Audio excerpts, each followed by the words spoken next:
Dropshipping is not a sustainable business model, and here's why.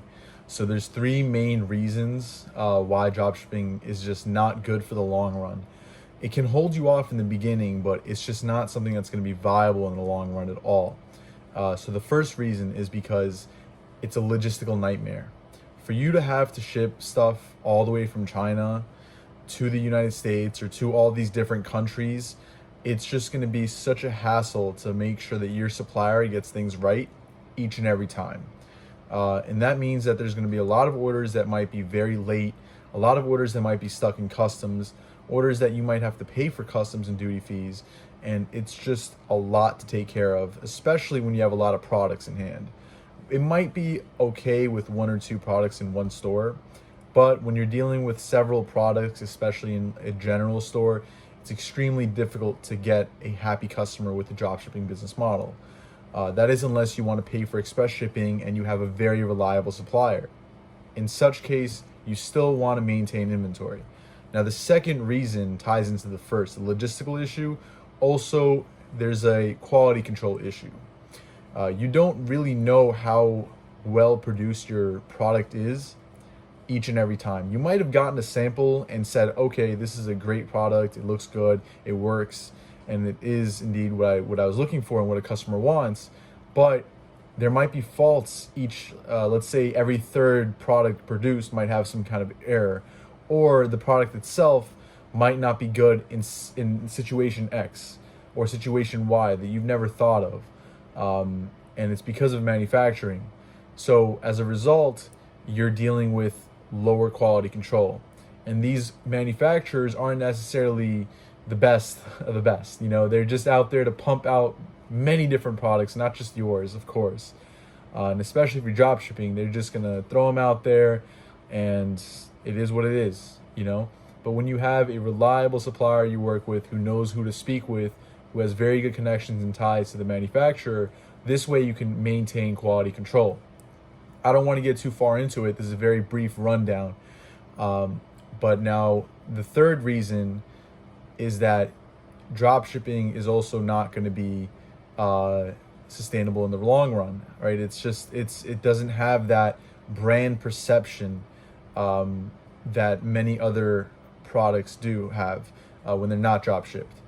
For example, if you're drop shipping, let's say cheap items from China, like leggings or whatever, you don't have your logo on it, you don't have custom packaging, you don't have that brand aspect tied to the product. It's just another generic product that tons of manufacturers produce, and you're no different, you're no unique.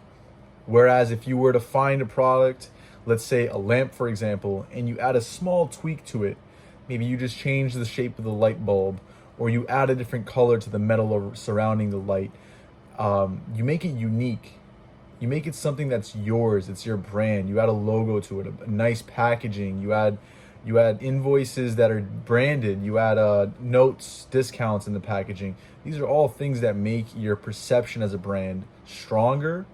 It upholds your customer long-term value, and it also justifies a bigger price, right? I mean, it's something you can't find anywhere else, like Wish.com or AliExpress or any of these other websites that just source from manufacturers dealing with thousands and thousands of different products every day, you know? So you want to maintain your brand, you want to maintain good quality, and you definitely want to maintain good logistics. Very difficult to do with dropshipping. Now, here's a caveat.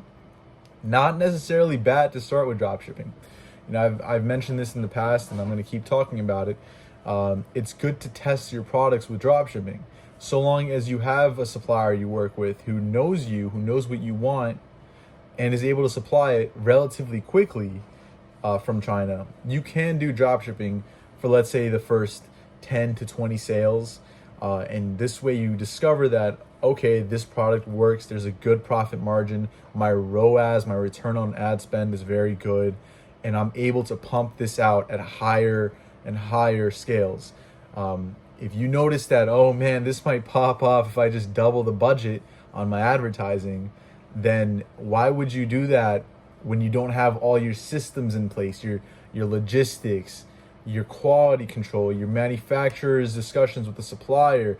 You need all of this in place and you could test it with dropshipping. But as soon as you find out it works with that product, you move on to the next step. And the key is to test as many products as you can, as quickly as you can. And then as soon as you catch on to it, as soon as you find out it works, it has strong potential, you grab it and you run with it. You don't let it go. You try to think of other ways of making it unique. You try to add more value to the product, to the brand, the perception. You might even take it from a general store where you tested the product and you take it to a one product store or a niche store. This way you maintain the brand. You can increase the price you're selling it at because you're the only person selling that unique item, or at least you're the only person offering a very strong brand tie to it that customers can trust, which is another important factor. And you run with it. And you take it, you scale it as far as you can, all the way to the moon. So that's definitely the best thing to do. In my case, it's worked out for everything most products that I've done. You know, I've made my mistakes where I've dropshipped my first store actually almost to 100K in the first month, but it was a nightmare. It was a logistical nightmare. I had customers who didn't get their orders after 30 days. I never want to experience that again. And it was just terrible. I had to deal with customer service myself. I didn't know how, I had no systems in place, and it was scary. But every time you go through these failures, every time you go through these hardships, you learn something, and you take what you learn and you make it stronger. You build it onto the next thing you move on to. So don't be afraid to fail. You might lose some cash, but every dollar you lose is worth 10,000 more dollars on top of that. Just keep hustling and never give up.